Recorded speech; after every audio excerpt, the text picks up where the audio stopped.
mga uri ng sahod. Una, sibuyas na sahod. Ito yung sahod na kapag hinati-hati mo sa gastusin, mapapaluha ka. Pangalawa, pampapayat na sahod. Ito yung sahod na habang tumatagal, pakonti ng pakonti, ang natitirang pangkain mo. Pangatlo, magic sahod. Ito naman yung sahod na konting kumpas lang ng kamay at abracadabra, wala na siya. Pang-apat, malabag yung sahod. Ito yung sahod na di ka sigurado kung kailan ito darating at kung gaano ito tatagal.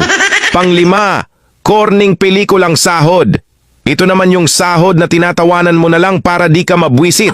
Pang-anim, konserbatibong sahod. Ito yung sahod na nakakawala ng inspirasyon. Pang-pito, baog na sahod. Ito naman yung sahod na kahit anong trabaho ang gawin mo, wala pa ring kalalabasan ito. Pang-walo, reglang sahod. Ito yung sahod na isang beses